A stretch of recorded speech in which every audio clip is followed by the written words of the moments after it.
Hi viewers, எல்லோரும் எப்படி இருக்கீங்க? நான் நல்லா இருக்கேன். கௌசி குக்கிங்லேருந்து உங்கள் கௌசி தான் பேசுகிறேன். நான் இன்றைக்கி என்ன செய்ய போகிறேன்னா, ஒரு சேமியா பேக்கெட் வச்சு ஈஸியான டிஃபன் ரெசிபி தான் செய்ய போகிறேன்.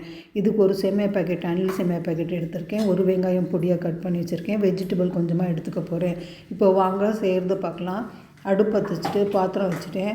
ஒரு 2 கரண்டி எண்ணெய், ஒரு 50 ml எண்ணெய் போட்டுக்கோங்க. இதில் 2 லவங்கம், 2 பட்டை, ஒரு ஏலக்காய் போட்டிருக்கேன்.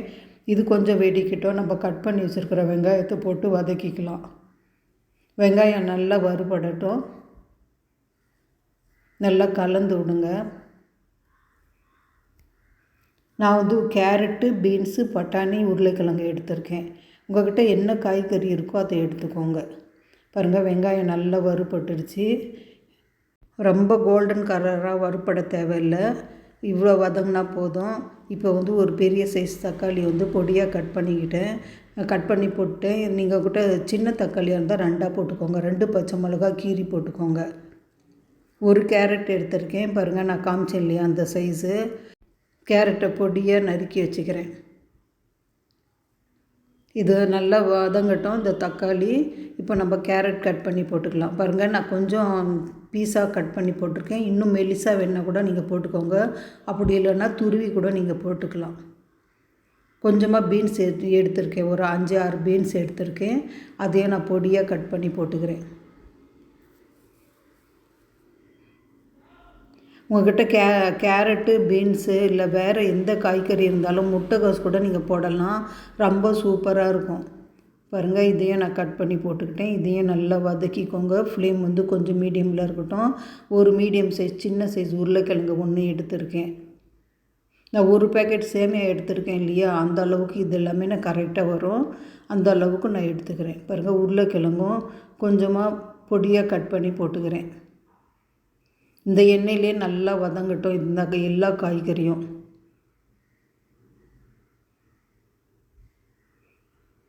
ஃப்ளேம் மீடியமாக வச்சுட்டு நல்லா கலந்து விடுங்க. ஒரு கைப்பிடி வேக வச்ச பட்டாணி போட்டுக்கிறேன். நான் ஏற்கனவே வேக வச்சுருக்கேன் பட்டாணி, அதையும் போட்டுக்கிறேன். நீங்கள் பச்சை பட்டாணி வச்சுருந்தீங்கன்னா ஊற போட்டு அது கொஞ்சமாக வேக வச்சு கலந்துக்கோங்க. இதில் டைரெக்டாக வேக வைக்கும்போது ரொம்ப நேரம் எடுக்கும்.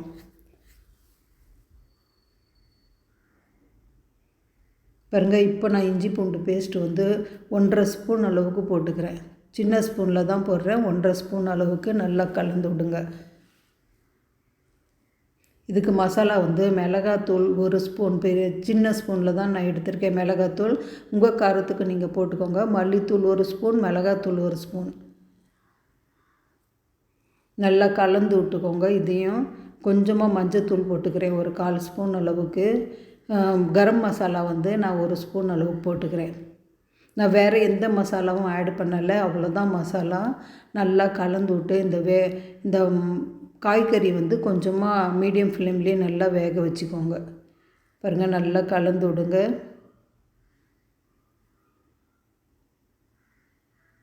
இப்போ இதுக்கு தேவைக்கு உப்பு போட்டுக்கலாம். நம்ம சேமியாவும் போட போகிறோம் இல்லையா, அப்போ செக் பண்ணிக்கலாம். ஓரளவுக்கு உப்பு போட்டுக்கோங்க.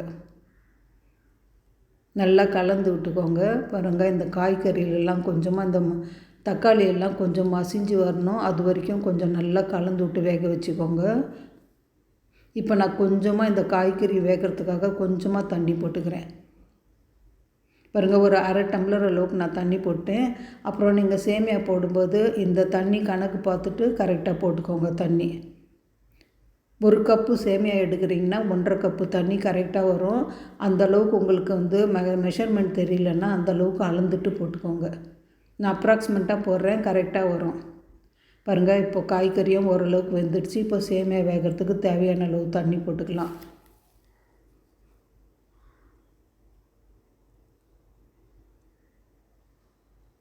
நீங்கள் அளந்து போடுறதா இருந்தால் 1 கப்புக்கு 1.5 கப்பு கணக்கு வச்சுக்கோங்க. பாருங்கள், இப்போ நல்லா கொதித்து வருது இந்த மசாலா தண்ணி. இப்போ சேமியா பேக்கெட்டை கட் பண்ணி போட்டுக்கலாம்.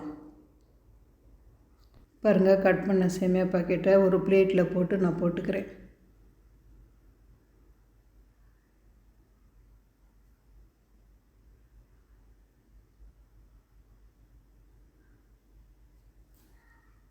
பாருங்கள், எல்லா சேமியாவும் போட்டுக்கிட்டேன். கொஞ்சம் நல்லா கலந்து விடுங்க. இந்த அளவுக்கு வந்திருக்கு. இந்த டிஃபன் வந்து 2 பேர் தாராளமாக சாப்பிட்லாம் ஒரு பேக்கெட் சேமியாவில். நல்லா கலந்து விடுங்க.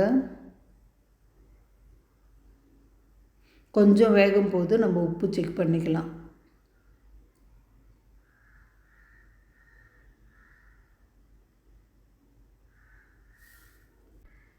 அடியிலேருந்து நல்லா திருப்பி போடுங்க சேமியாவை.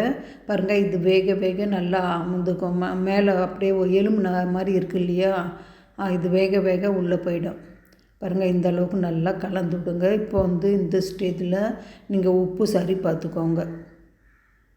கொஞ்சமாக தண்ணி இருக்கும்போதே உப்பு செக் பண்ணிக்கோங்க. அப்புறம் தண்ணி ட்ரை ஆகிடுச்சின்னா உங்களுக்கு உப்பு அங்கங்கே நிற்கும். அதனால் வந்து இந்த மாதிரி கொஞ்சமாக தண்ணி இருக்கும்போது செக் பண்ணிக்கோங்க. பாருங்கள், உப்பும் நான் கரெக்டாக போட்டுட்டேன். இப்போ கொஞ்சமாக தண்ணி கொஞ்சம் குறையட்டும் இதில். அப்புறம் நம்ம மூடி போட்டு தம்முக்கு விட்டுடலாம். கொஞ்சமாக கொத்தமல்லி, கருவேப்பிலை, புதினா இந்த மாதிரி எது இருந்தாலும் நீங்கள் கட் பண்ணி போட்டுக்கோங்க. என்கிட்ட புதினா இல்லை, கொத்தமல்லியும் கருவேப்பிலையும் கொஞ்சமாக பொடியாக கட் பண்ணி போட்டுக்கிறேன்.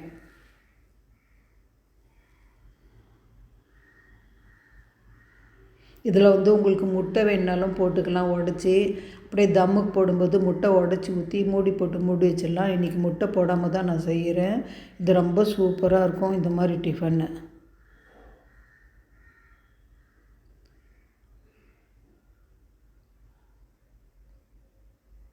பாருங்கள், அவ்வளோதான். நல்லா கலந்து விட்டு தண்ணி கொஞ்சமாக ட்ரை ஆகிடுச்சு. இப்போ மூடி போட்டு தம்முக்கு வச்சோன்னா கரெக்டாக வரும்.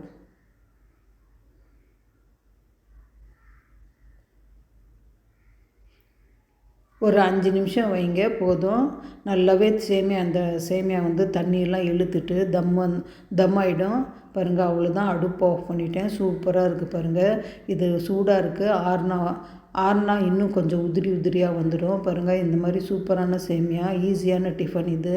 எல்லாருக்குமே ரொம்ப பிடிக்கும். டெய்லி இட்லி தோசை சாப்பிட்டு போர் அடித்தா இந்த மாதிரி டிஃப்ரெண்ட்டான டிஃபன் செஞ்சு சாப்பிடுங்க. நீங்கள் எல்லோரும் இந்த மாதிரி டிஃபன் செய்வீங்க. செய்ய தெரியாதவங்களுக்காக நான் இந்த வீடியோ போட்டிருக்கேன். இது கூட சைட் டிஷ்ஷாக தயிர் பச்சடி இல்லைன்னா வெறும் தயிர் கூட கொஞ்சமாக சைடில் வச்சுட்டு தொட்டு சாப்பிட்டு பாருங்கள். ஊறுகாக்கும் நல்லாயிருக்கும்.